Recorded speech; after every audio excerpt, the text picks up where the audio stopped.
Hi again, everyone, and welcome to another episode of The Next Chapter, a podcast featuring alumni from the College of Fine Arts and Communication here at Western Illinois University. My name is Buzz Hoon. I'm the host of the podcast. I'm also the interim dean for the college.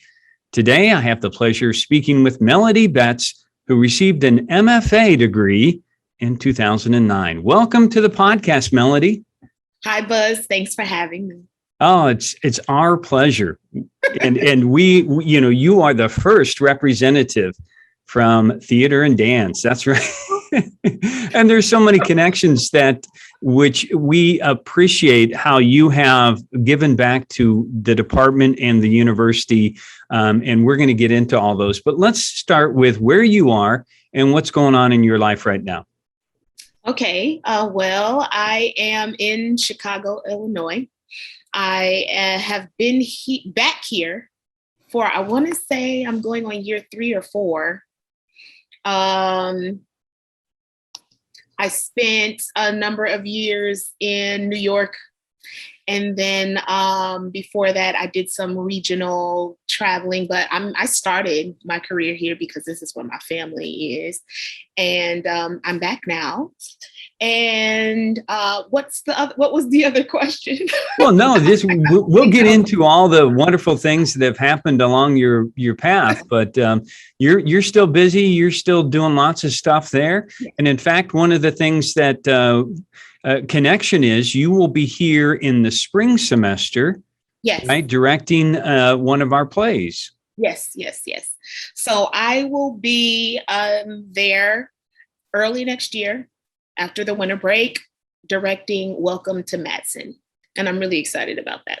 Yeah, that's going to be. I'm doing a lot of paperwork just in the scripts, making lots of notes. And my script looks horrible, but that's the way it should look, when you're getting ready to direct a show. But yeah, I'm really excited about it. Well, let's talk about some of the early influences on you. I taught a class in medium minorities for years, Melody, and we always used to start with talking about some of the things that impacted or influenced an individual. What were some of the big things in terms of, was it family? Was it friends, community? What kind of things do you feel like were really big influencers that made you into who you are, maybe personally and professionally?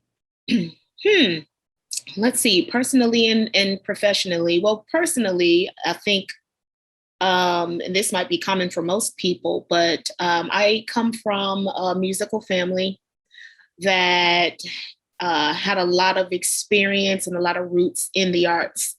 And my mother was a dancer. She ended up not dancing, but she also plays numerous instruments, as well as my father, my biological father and my stepfather. Everybody is musically inclined. And that's where my interest in the arts began, because I was introduced to it through them. I remember being a young Melody, and my mother would drag me to see plays that my uncle was a part of, musicals.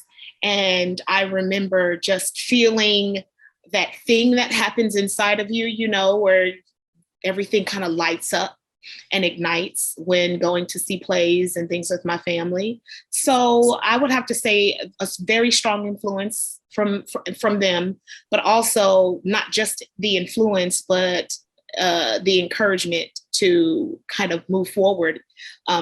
What I've learned over the years is that every family does not encourage their children to go into the arts because they think that we're all broke. And I think starving artist is a term that gets thrown around a lot inside of families. And so people don't think that it's a very lucrative business. However, I had the privilege of having a family that supported it.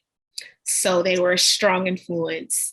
And then I would have to say professionally, there's so many influences. The actresses and actors that I've seen gone before me. I just spent the last couple of days actually binge watching 3 seasons of the Carol Burnett Show. And I remember loving Carol Burnett. I would sneak and watch the Muppets in the middle of the night because I thought that was, it was amazing to me as a child. I remember, who else? Benny Hill. Oh my gosh, I think we lived at the same house. I would sneak and watch Benny Hill in the middle of the night. And then there were other shows that were really inspirational to me that spoke to me in volumes, saying to my young little heart that I could do it as well. Shows like A Different World or Different Strokes, or watching Viola Davis's career, watching Don Cheadle, who's one of my favorite actors. I would watch them and then really believe that it was possible.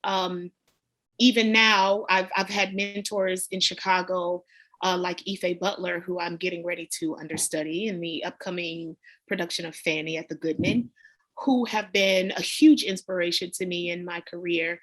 And I just keep watching the stars and see how they do it, and then take notes. Wow. So when was it, do you remember, recall a time where you said, okay, the first experience as an actor or a singer where you said, okay, this is definitely what I want to do? Well, it might have been at a very, very young age. My mother got me involved in dance lessons. I think she's the one who told me that when I was 4, I used to scat along to my dad's my grandfather's jazz records. And I was thinking, is that even possible for a 4-year-old to successfully scat, alongside, these wonderful jazz singers? But she said that I started at 4, and then at 5, she got me involved in community theater in Washington, D.C.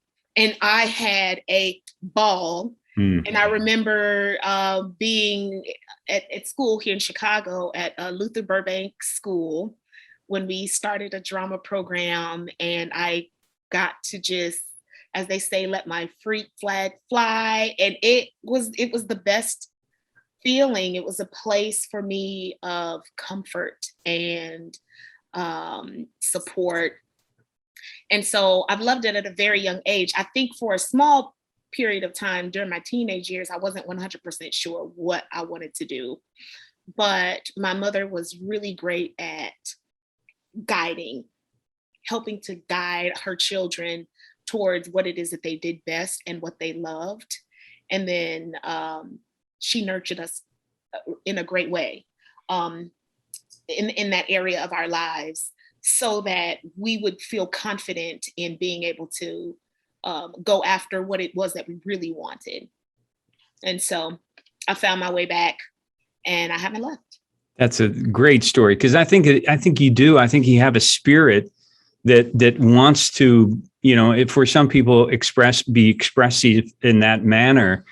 And it's so good that you had a family structure that said, go for it. And you had that self-confidence to move in that direction. I can't tell you how grateful I am for that, because there are a lot of people that I know, people that I don't know, but I've heard the story over and over again about how, people are pressured into doing things that they think will be more lucrative or monetarily successful for them, but they're miserable. And growing up, I believe I've heard the statement, if you love what you do, then it's not really work. It's something like that. And I have to attest that statement is true. If you love what you do, then you can't really consider it work. Is it work? Yes, it's very hard work, no matter what it is that you choose. But if you love it, then it won't feel burdensome. Amen to that. So let's talk about, I'm not sure of where you did your graduate study, but how that went, and then how you got to WIU as a graduate student. Okay, I'm so sorry for laughing, but I went to college, period, all by accident. Okay. I know it's not everybody's story, but I wasn't really preparing to go to college. I don't know what I had decided in my mind what was going to happen because I didn't take the SATs. I didn't take the did I take the PSATs? I feel like I took one of those, maybe even a pre-test. But I wasn't preparing to go to college. My friends were. And so I went to Olivet College. It's a small liberal arts college in Olivet, Michigan. Has its own town. Pardon me. And what happened was I actually left high school early. I went to an alternative high school because I was tired of school. I did my senior year in 2 months because I crammed it all in because I wanted to get it over with. Wow. And then during my senior year of high school, where everybody else was, going to prom and enjoying their last year of high school, I was in cosmetology school getting my license as a cosmetologist. So when a close friend of mine decided he was going to college, he called me and said, I'm going to go visit the college for orientation. Would you like to come? I said, sure, I'll go. And then when I was there, I said, oh, this place looks pretty cool. Maybe I'll apply. Oh my goodness. And that's literally what happened. I applied to college while visiting the campus with a friend. And it just so happened that they accepted me. And I went on to, eventually graduate from there. And then when that happened, I took a couple of years off so that I could be in a band. And I was an insurance adjuster and I was an executive assistant at a cleaning company. I lived in Ann Arbor, Michigan, where U of M is. And I just went on to live my life. And I had my daughter in 2004. And then when she came, I thought, I can't just keep doing these jobs. I really should consider what it is I really want to do with my life. And so I started looking into places that I could go to study theater, which is, what I really wanted to do. Because after I moved back to Chicago from Ann Arbor, I was doing things like ushering at theaters and trying to learn about the culture here. But I couldn't get my foot in the door because I didn't really know what to do. And I'd been out of school for a while. I remember with my hand shaking, handing my headshot and resume, which was empty, to Chuck Smith. I was ushering at the Goodman Theater. And I saw Chuck Smith and I loved his work. And I gave him my headshot and I was like, hi, Mr. Smith, And I was like, oh, he's going to think I'm crazy. And after that happened, I said, I have got to do something so that the next time I hand Mr. Smith my resume and my headshot, he doesn't roll his eyes or laugh, but he takes me seriously. And so I had a sister who was at Western, and she asked me to come and help her and her family. She had just gotten married. And so I came up to Western and I said, oh my gosh, they have a great theater program. I should see if I can get in. And it was like, I want to say it was like 2 weeks before the semester started or something like that. And I was like, I'm going to try. All they can do is say no. And it just so happened that somebody wasn't coming, or they had room or something like that. And Egla Hassan was on campus. The other teachers were not there. And I called and I said, I really want to get into your program. Please see me. please.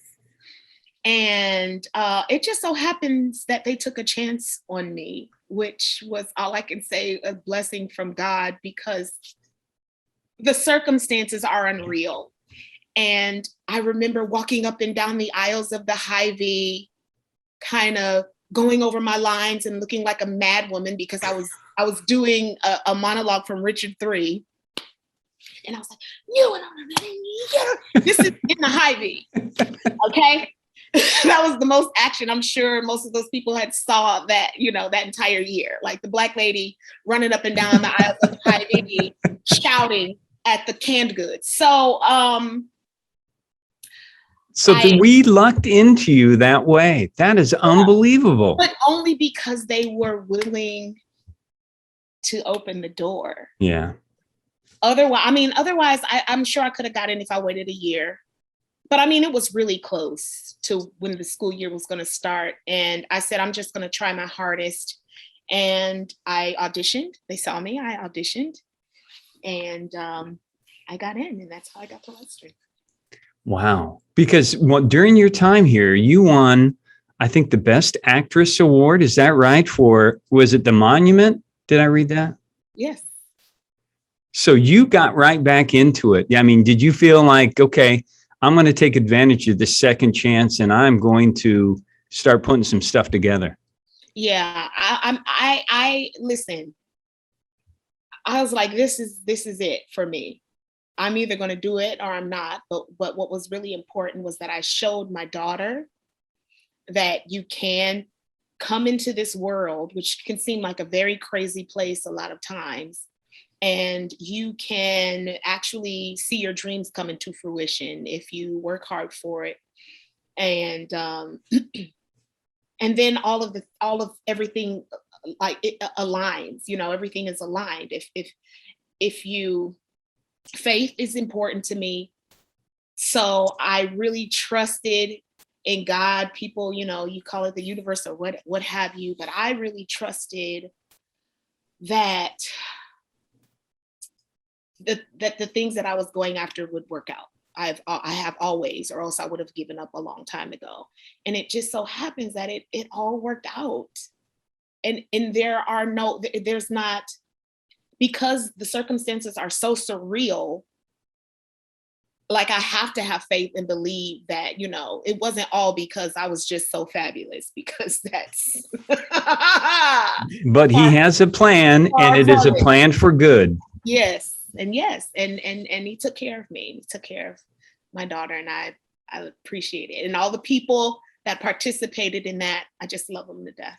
Because that's a challenging program. So, but let's talk about some of the people and that you remember, whether it's students or professors, or what kind of things that you remember fondly from your time in Macomb. Well, I have to say that the professors during my time at Western were the absolute best. Like I said before, there was Egla Hassan. She was the first to see me and give me the opportunity. So I have so much love and respect for her. Bill Kincaid, oh my gosh, who really taught me so much about Shakespeare and its language and the real truth of acting. And then there was Gene Kozlowski, who's no longer with us anymore, who was the head of the department at the time, who would call me into the office to give me, he would shoot straight and give me the real deal to help me to become better. And I really loved and respected him for that, because I knew he had to care, because only people who are willing to really tell you the truth so that you grow, really, are the ones that really care about you. And then there's Carolyn Blackington, who's still there at Western, who helped me learn how to project and speak and act on camera. And there are so many. Matt Bean, who took the time to give me vocal lessons, and Kitty Karn, and there's so many. Wow. But yeah, they all hold a dear place in my heart. DC Wright, who helped me to learn how to stretch my body when I thought that that was not possible. And he got me certified to do small sword, which a lot of people that look like me don't have those. They don't have that skill set in their bag. So I'm like, am I missing anyone? I feel like the entire and then Ray Gabika in the costume shop. They were all such wonderful, special people who you knew truly cared about the students. And I had a personal, and still do, relationship with them all if they're still here. Yeah. And a lot of students cannot say that. Now, one of the things that I really appreciate that you have done is you've made sure that you've actually started an alumni, because you've served on the alumni council. First of all, thank you for that. But also you started a separate group for the department. You want to talk about, that organization and what you're trying to do with that? Sure. So I'm currently serving on the alumni council right now. I just started, and so I'm in my first 3-year term, and I'm looking forward to it. I'll be up there actually really soon, October, coming to homecoming to get some work done. Looking forward to it. But I started an organization called the WIU Alumna Council. As a result of the climate of the world over the past couple of years through the pandemic, a lot of issues surrounded around race and culture were kind of brought to the surface. The world was kind of shaken, and some things came to the surface, especially in regards of the world of the arts and diversity and inclusion. And we had to take a look at ourselves as an industry and come to the understanding that we were falling short when it came to diversity and inclusion all around, all over the globe, but especially here in the States. We were not representing what it really looks like to be an American in the industry as a whole. And that was problematic, right? Well, we thought about it on the professional level, and then I considered it on the level of academia, because I had some of my own issues as maybe one of the only. No, so we started off with 2 Black women in our program as actors when I started. And then it was me and Kelly Crump. And Kelly Crump eventually left the program. So I was the only one that stuck around that was in my year. And so I had some of my own issues that I had to deal with in the department as a Black woman in the department. And a majority, it was a majority white program, majority white institution. And so I thought about some of those things that I had experienced while I was there. That was problematic. And I thought about how it affected my career. I thought about how my career could have gone if there was more support for me as a Black woman. And I decided, and I had been thinking about this for years, but I decided that if the school was open to it, if the department was open to it, that I would come in and provide support for the department to help their students of color.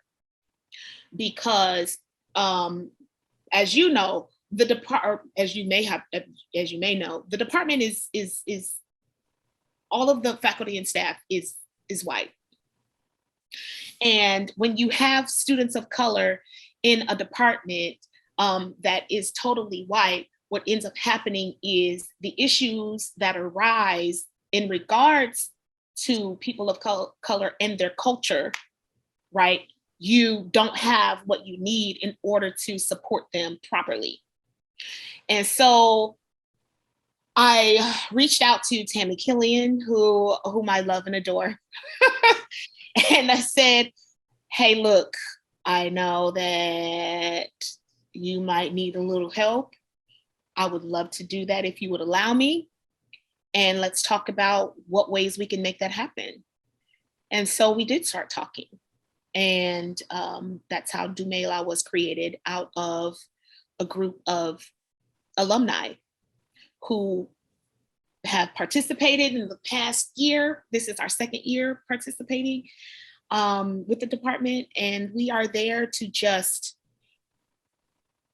make sure that there is diversity and inclusion across the board, that there is that stories of different cultures are included when it comes to the selection of the pieces that go on stage. We are there to make sure that the curriculum reflects what it looks like in the real world. We are there to support the students individually. We not only have started Dumela, but we've also started this. We've been working with the students, and they have started an organization called Shades of Vision. So they support each other there. And then we have one member who acts as a liaison between us and them. And then we are out here in the world to also provide support for them, so that if they have any issues, if they have questions, we show up to answer those questions in the best way we can, to help the department get the information that they need. We're teaching, what we're trying to do is teach people how to fish when it comes to this area, because we don't want to just sit and give everybody information, right? Yeah. So what we're trying to do is teach people how to make inclusion the norm. It shouldn't be an extra thing that we do to help people feel better, right? Yes. Instead of saying, hey, let's make room at this table for these other people to come in, what we're trying to do is implement the thinking that this table belongs to everyone. Yeah. And so therefore everyone belongs at this table, because the table belongs to everyone, especially when it comes to education. Me personally, what I felt in the beginning of starting this organization was, these students are paying for this education just like everybody else. So they should be getting what they need in order to walk out of the doors, and this education should catapult them into the career that they are looking for. In order to do that, in order to even begin to attempt that, right, you have to be prepared. And so we're just here to help them be best prepared for that.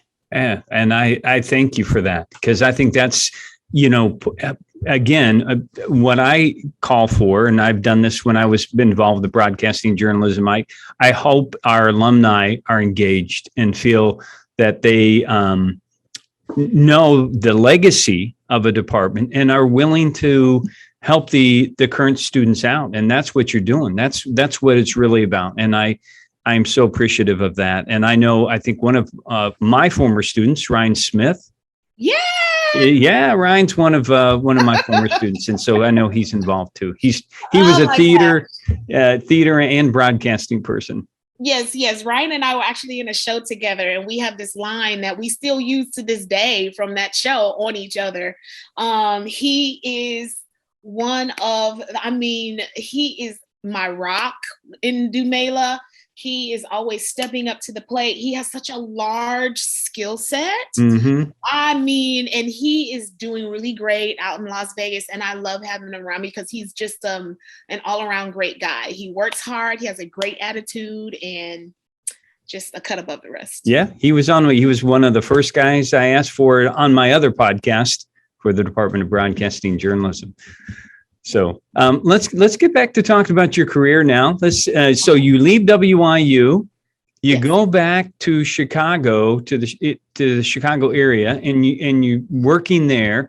What was it like building the early part of your career? Oh, well, I'd have to say it was a dream come true.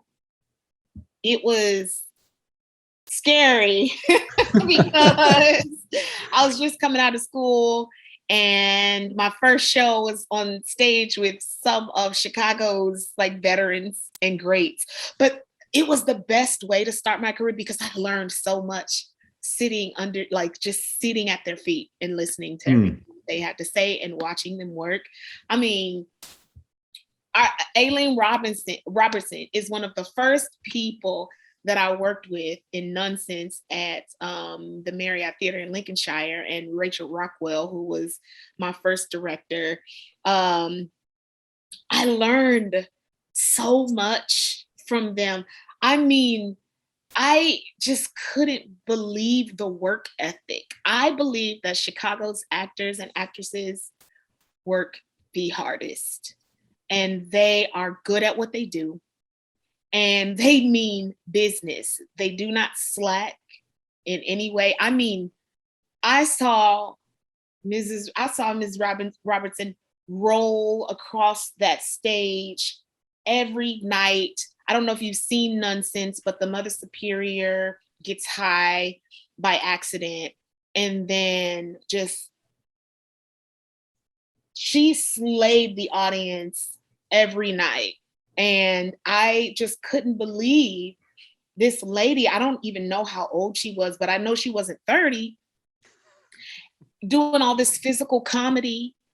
It was really inspirational, and it made me, number one, want to do my job well.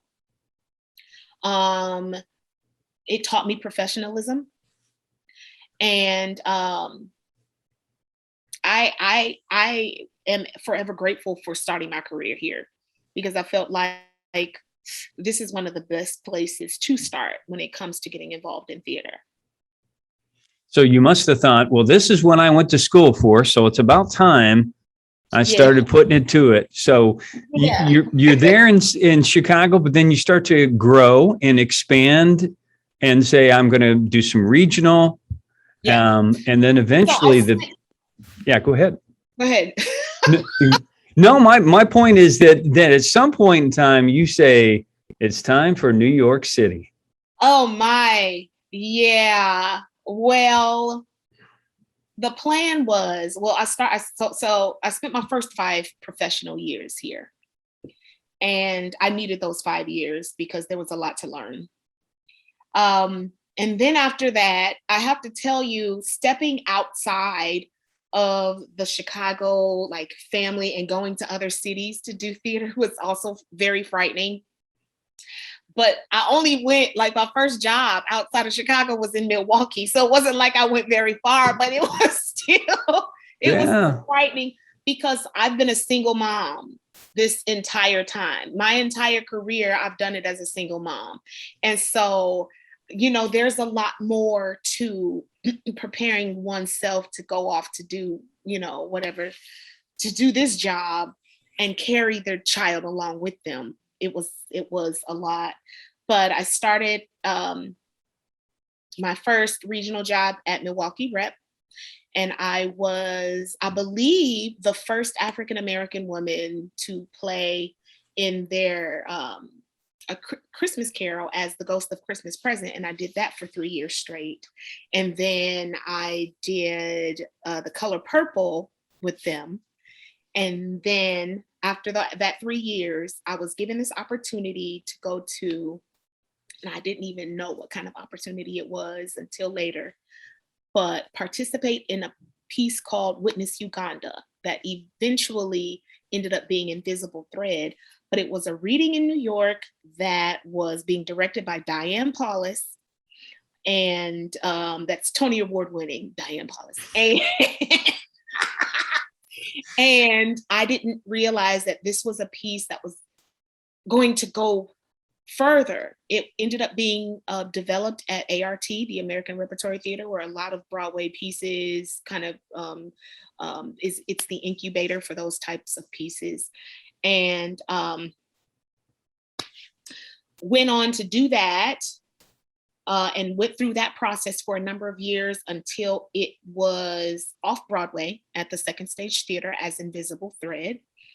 And then from there, I decided to go ahead and stay in New York for a while, just to see how things would go, and ended up as the Mother Abbess in the Sound of Music First National Tour, directed by, why do I want to call him Jack O'Brien? I want to call him Job because his initials are JLB, but Jack O'Brien.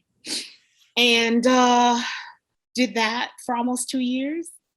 And that was really great. You know, it had its challenges, but it was an opportunity that a lot of people, especially Black women, didn't get. The only Black woman that I saw do it was Audra McDonald on the live musical. And so I did that for a while. I came back home to New York, which I don't know if I can actually call New York home. I love a lot of New York and I love a lot of the people in New York, but New York drove me crazy. There's just too many people there and a lot of crazy experiences. Like there are stories. I have many, many, many, many stories. People think that you get on the train in Chicago and it's crazy. No, Chicago ain't got nothing on New York's train stories.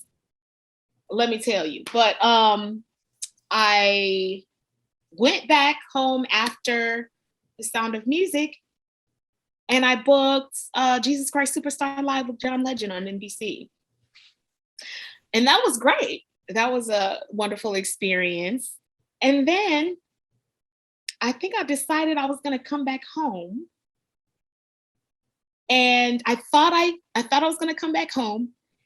And then I got Waitress. I got Waitress on Broadway. And then I got Waitress on tour. Amazing. Wow. So you're in a show like that. And I'm sure the kids all want to say, what's it really like? That's what they want to know, right? What's it like to be in a show like that where you are doing show after show after show? Is it as glamorous as it seems? No. The short and quick answer is no, it's never as glamorous as it seems. Number one, it's hard work. It's 8 shows a week. I'm not famous, so I can't call out. Like there, I mean, I could, but that's not I think Brian Michael Stokes does that, where he like doesn't do matinees or something. I've heard that. Or somebody, where they can say, I've been doing this for a number of years now. I don't have to do, matinees. That's not a thing for me personally. I don't think I would do that anyway.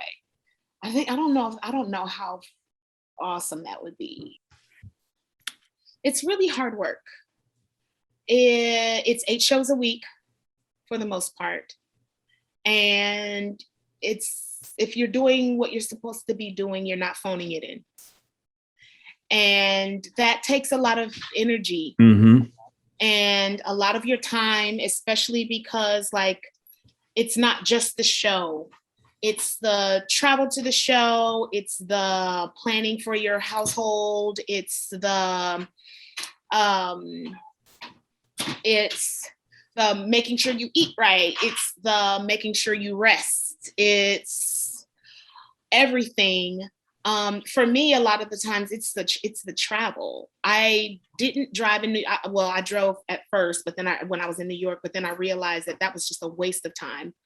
And so I didn't drive in New York after a while. I don't drive now. And so there's the rehearsal period that you have to get through. And then when you rehearse, you're usually rehearsing about 6 days a week. And it's usually from around 10 to 6.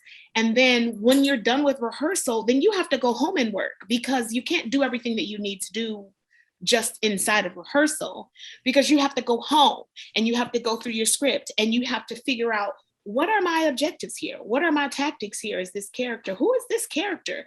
There's a whole lot of work that happens at home that you don't get to do in rehearsal because there's no time. And so it's the only glamorous part is the applause, really, at the end of a show. When people show you that they appreciated the work that you've done, that's the glamorous part. But outside of that, it's a lot of hard work.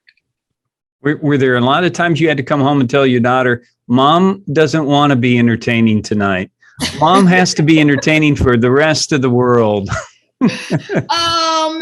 Well, well, you'd have to ask Naya, but I'm sure that there have been times that I can't recollect. I mean, now she has her own life and she's not worried about me as much, but I'm sure that she has had to share me for her whole life. And what I hope as a parent that I've done is that I have,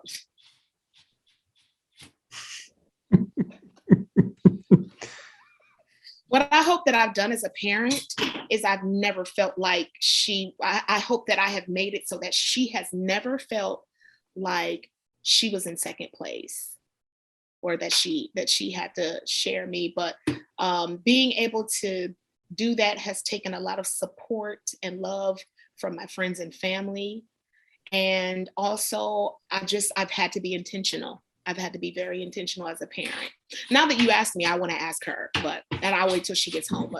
But I'll figure it out. I think I've done okay. Good. I don't think that she feels in any way that she has come in second place to my career.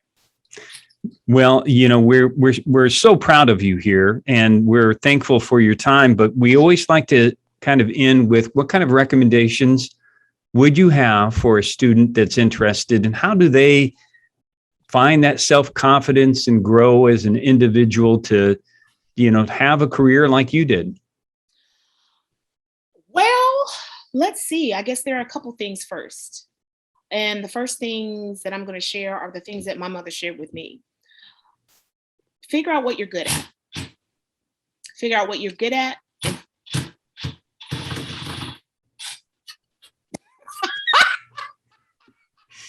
Figure out what you're good at and figure out what you love, right? And then find out what you can do with those things. What can you do to make a living with what you're good at and what you love? And then do the research, find out what works best with those things first. Like, those are your initial tools. And then after that, like, just go for it and really believe that you will be okay and be able to make a living doing whatever your interests are based in. And I think the confidence is going to have to come from within. If you don't already have it. Okay, give me just a second. Give me just 2 seconds. If you don't, it's okay. If you don't have it surrounding you, like, you're going to have to pull that from within. And you're going to find that that's going to happen a lot in life, where you're going to have to dig from and find the strength to do whatever it is that you're looking to do from within. There are going to be a lot of, I saw this, I was watching a guy speak one time, and he did this whole Venn diagram where he was like, okay, this is the information that you know, and there was a circle, and then he did like another circle, and he was like, this is the information that you don't know, and this is all the information that you don't even know that you don't know, right? You have to, once you pinpoint what it is that you're after, you just gonna have to go looking for what it takes to do whatever that is. Well, we thank you for your time, Melody, and we are. Yes. There's one more thing. Yes, go ahead. As a student, it is really important to make sure that you just don't have fun. It's not just about it's not just about school, because that is a priority, and it's not just about like having a good time.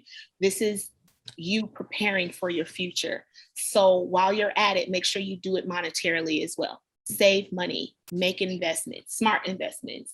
But like, you want to make sure that when you're done with college, you're not just broke and looking and hoping to get a great job. That sounds like a mom advice there. That is really good. Well, thank you again for your time. And I look forward to not only seeing you at homecoming, but also seeing you in the spring. And thank you again for joining us on the podcast. Yes, I look forward to seeing you in person, Buzz. Thanks so much for your time today and having me. And thanks for all of those that are watching or listening to this podcast. We will continue to have alumni from our college departments on the podcast, and we hope that you continue to support all of our departments and schools here at WIU. So until the next episode, stay safe, take care, and God bless.